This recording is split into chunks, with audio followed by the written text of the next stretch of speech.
Selamat pagi Pak. Pagi. Izin memperkenalkan diri, saya Yunanda Widarto. Sebelumnya dengan Bapak siapa? Saya Adam. Baik, Pak Adam. Hari ini datang dengan keluhan apa ya Pak? Saya datang dengan keluhan lemes, Pak. Oh, lemas ya Pak. Oke. Untuk Bapak Adam sendiri, sebelum kita mulai, setiap pemeriksaan, setiap konsultasi akan sebetulnya ada yang namanya informed consent Pak. Apakah Bapak bersetuju berkenan untuk saya melakukan pemeriksaan konsultasi ini? Boleh, saya setuju, Pak. Baik, apabila bukan untuk melakukan pemeriksaan tindakan konsultasi tertentu, nanti Pak, apabila Bapak tidak nyaman, langsung saja memberitahukan saya Pak. Oke. Oke, awal-awalnya Pak, di sini tertulis Pak namanya Adam. Sekarang berusia berapa Pak? Saya usianya masih 20 tahun. 20 tahun. Ulang tahunnya kapan Pak? Ulang tahun saya 30 Januari 2004. 30 Januari 2004. Oke. Untuk Bapak Adam sendiri tinggal di Kecamatan Mati, benar ya Pak? Ya. Kemudian untuk Bapak sekarang seorang mahasiswa ya Pak? Ya. Hari ini merasa katanya lemas ya Pak seharian? Iya, lemes, Pak, ngantuk. Ngantuk. Selain ngantuk lemas? Udah sih, Pak. Udah. Mungkin pusing dikit, Pak. Oke. Setelah dilakukan identifikasi indeks massa tubuh dari perhitungan berat badan dan tinggi badan Bapak, berat badannya Bapak sekarang berapa? Saya berat badan saya 75. 75, tinggi badan Tinggi badannya 170. 170. Oke, di sini untuk IMT-nya tergolong normal atau dalam kondisi baik dan sehat. Untuk lingkar perutnya 95 cm, ini dalam kondisi normal Pak. Untuk ukuran Bapak, untuk tensinya 120/80. Untuk palpasi nadinya, karena Bapak sering olahraga setiap harinya sekitar 80, tadi saya periksa 80 kali per menit. Untuk keluarga sendiri, apakah ada yang memiliki penyakit yang mirip seperti Bapak mengalami saat ini? Enggak sih, Pak. Enggak. Saya sehat. Kalau Bapak, Ibu, saudara, sepupu, tante, om mungkin ada penyakit seperti diabetes, Oh, enggak ada kok. penyakit jantung. Jantung enggak, alhamdulillah. Kalau penyakit bersambungan dengan kolesterol mungkin Pak. Kolesterol mungkin iya. Ada ya. Ibu saya sih, Bu. Ibu, ibu Bapak. Oke. Selain itu tidak ada. Sisanya sehat. Sudah sehat kan? Ya. Kalau penyakit paru-paru mungkin Pak seperti Oh, enggak, keluarga saya enggak ada yang itu. tidak ada. Oke. Terus kalau misalnya penyakit di mungkin di ujung kaki, di ujung tangan, mungkin luka yang tidak pernah sembuh, tidak ada. Oke.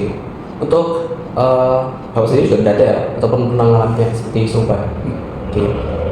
Kalau dari keluarga sendiri ada yang pernah kayak masuk rumah sakit harus dirawat kah? Atau pernah terkena penyakit berat? Penyakit berat enggak juga. Tidak ada. Oke. Kalau kesehatan Bapak sendiri, apakah Bapak misalnya melakukan pemeriksaan secara berkala, mungkin setahun sekali, sebulan sekali? Kalau sakit baru Kalau sakit baru. Jadi Iya. kalau selama ini tidak sakit tidak melakukan pemeriksaan? Enggak. Oke.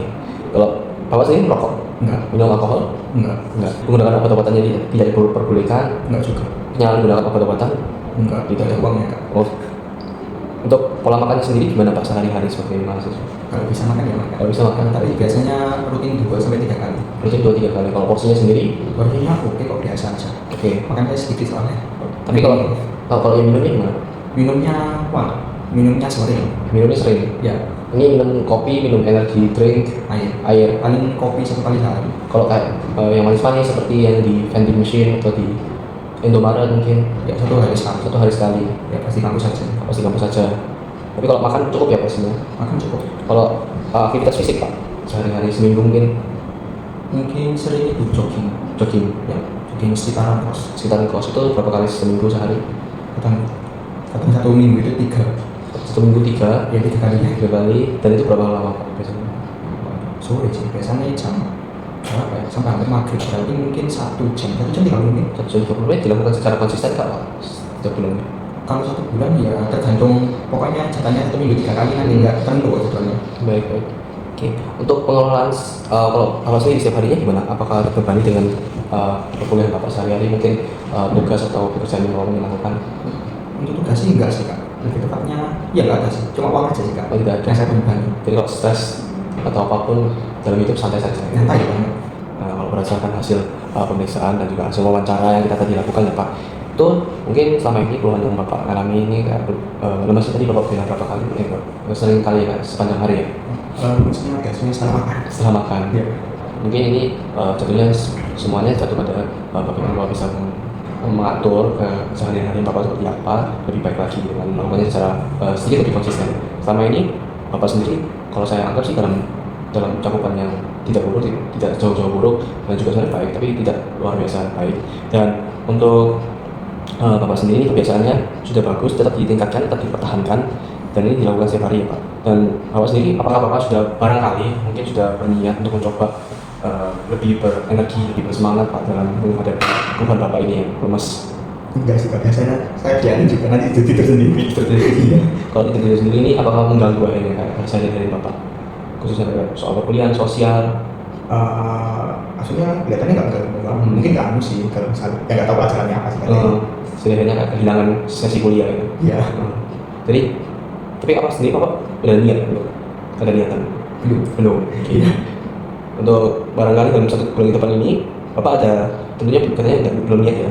Dan kalau di kasar Bapak mungkin sudah bayang-bayang ada rencana untuk melakukan hal-hal kecil untuk menghentikan kebiasaan atau keluhan ini Pak. Terus sudah ada rencana, cuma belum ada niat aja gitu. Iya. Kalau selama ini Bapak sendiri katanya juga biarkan saja ya dia kayak jadi Bapak tidak melakukan apapun untuk menghentikannya. Iya sih, soalnya pernah saya coba terus ujung-ujungnya tetap aja ngantuk ya. Iya. Mungkin udah minum kopi atau udah kalau tidur kalau pola tidurnya Pak? pola tidur saya baik, nggak jadi baik. Iya. Tidurnya di atas jam 12. Tidurnya di atas jam 12 malam. Iya. Tidurnya ya oke lah, 6 jam oke sih. 6 jam. Ya 6 mesti oke lah. Jam 6 mungkin aku bangunnya jam 5 jam 5 gitu. Kalau bangun itu apa udah apa betul Enggak. Sorry, apa untuk kalau habis bangun itu Pak setelah dari jam 12 terus bangun jam 6 pagi tadi. Iya. Itu Bapak sudah masih merasa sama-sama atau Justru mau tidur lagi. mau tidur lagi? Iya. Terpaksa karena ada kelas dan aktivitasnya ya. Iya. Kalau tidur siang itu Pak? Tidur siang, kalau misalnya bisa sih aku mungkin mau tidur siang. Tidur siang. Cuma biasanya kalau justru kalau misalnya tidur siang itu malam nggak bisa tidur. Jadi tidurnya jam 12. Iya, matiin jam gitu. Jam 12 jam 1. Oke. Untuk hasilnya ya pasien ini itu no yes no karena dia sudah memiliki bayangan samar-samar namun tidak sepenuhnya dilakukan secara preparasi dan juga niatannya, termasuk no pre-contemplation. Oke Pak, untuk tadi setelah saya rundingkan, setelah saya rangkum hasil wawancara dan pemeriksaan, mungkin sebenarnya kan Bapak masih di umur produktivitas ya, masih belum di umur dimana dianggap sudah cukup lebih rentan untuk terkena penyakit di usia melanjut. Tapi tentunya dengan sekarang sendiri Bapak bisa melakukan pemeriksaan kesehatan secara berkala. Tentunya tidak harus sekonsisten karena tentunya ini kan akan menghabiskan banyak uang kan Pak untuk melakukan pemeriksaan kesehatan. Mungkin bisa dilakukan secara 1 tahun sekali mungkin, jadi tidak menunggu sakit itu. Dan ini mungkin juga bisa membantu Bapak untuk mendorong untuk lebih rajin lagi melakukan aktivitas fisik dan juga mencicil dengan kesehatan Bapak itu. Tidak harus nanti pada usia lanjut pemeriksaan kesehatan ini baru menjadi lebih konsisten, lebih sering, atau sudah maaf Pak sekarang terlambat itu, lebih susah ditangani.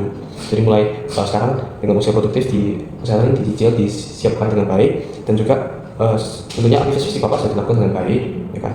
Tapi bisa lebih konsisten lagi, lebih banyak lagi, karena dengan seorang mahasiswa kedokteran lebih banyak duduk, lebih banyak kurang gerak, dan itu tentunya selain membawa dampak buruk pada kesehatan fisik, tentunya juga secara mental dan psikis. Bisa dilakukan minimal 3 kali seminggu dan Bapak sudah sendiri melakukannya, tapi dengan waktu lebih lama lagi, sekitar 2 jam setengah, 150 menit per minggu Pak. Terus bisa Bapak melakukan dari ini cukup dianggap moderat ya Pak untuk coba sendiri, tapi mungkin bisa ditingkatkan lagi mungkin dengan angkat beban. Jadi harus melakukan pergi ke tempat gym atau tempat angkat beban dengan bayar membership tentunya mahal, bisa melakukan dengan barang-barangnya di rumah dengan improvisasi untuk melakukan aktivitas tersebut. Terus apakah Bapak itu Pak mungkin minum vitamin atau mineral tablet gitu? Vitamin ada, tapi tidak sering. Tiap hari. Oke, itu sudah baik Pak. Kalau tentunya Bapak sendiri katanya tadi bilangnya sebisanya ya, kalau adanya apa ya Pak itu mungkin Bapak bisa lebih teratur lagi dan melakukan secara konsisten. Tentunya ini kan memakan biaya banyak, namun nanti akhirnya ujungnya ada hasilnya Bapak bisa lihat sendiri di akhirnya gitu. Terus waktu jam istirahat kan tentunya Bapak seorang mahasiswa kedokteran yang secara sehari-harinya ada jadwal di luar, ada jadwal kelas di mana jamnya tersebut secara tidak fleksibel setiap harinya pada pagi hari sampai sore kadang-kadang Pak. Nah ini mungkin Bapak bisa lebih diterapkan untuk lebih konsisten menjaga pola jam tidur dari sebisanya kayak sehari, contohnya sehari sudah kuliah kelas digunakan sisa sorenya untuk belajar dan cicil, dan kemudian malamnya beristirahat untuk besoknya melakukan hal yang boleh lagi sama. Jadi untuk jadi memastikan Bapak tidak jatuh di luar jam perkuliahan Bapak secara konsisten berhari-harinya gitu. Jadi contohnya setidaknya jam istirahatnya Bapak tadi kan 6 jam, itu mungkin bisa ditingkatkan dari 7 jam 7 jam, terus kemudian pada hari lembur 8 jam sehari atau lebih. Terus Bapak sendiri sudah baik, tidak memiliki permasalahan stres, Bapak sendiri bisa mengendalikan dengan baik. Bapak mungkin bisa, kalau apabila stres, saya bisa sarankan, tapi tentunya Bapak semoga tetap terus stress free dan juga dapat manage-nya dengan baik. Sebenarnya apabila tidak, dapat mulai dengan berpikir positif, beribadah, berpikir, bersyukur, meditasi, menggunakan musik relaksasi, pemijatan, memiliki sikap mental positif dan visualisasi. Dan untuk pasien ini tidak dibutuhkan untuk kepatuhan pada pengobatan. Namun apabila diperlukan, diberitahu resep obatnya, diajarkan cara minumnya, jelaskan perbedaan obatnya dalam jangka panjang dan waktu efek dalam jangka pendek, jelaskan efek sampingnya, warning sign seperti hipoglikemia pada obat anti diabetes, jelaskan cara kerja obat dengan sederhana tanpa menggunakan bahasa kedokteran yang berlebihan atau medical jargon. Pemahaman pasien dan persilakan dia untuk bertanya. Oke Pak, untuk selama ini bagaimana pemeriksaan dan proses konseling? Apakah ada yang ingin ditanyakan? Ya. Sudah. Baik, terima kasih ya Pak. Sama-sama.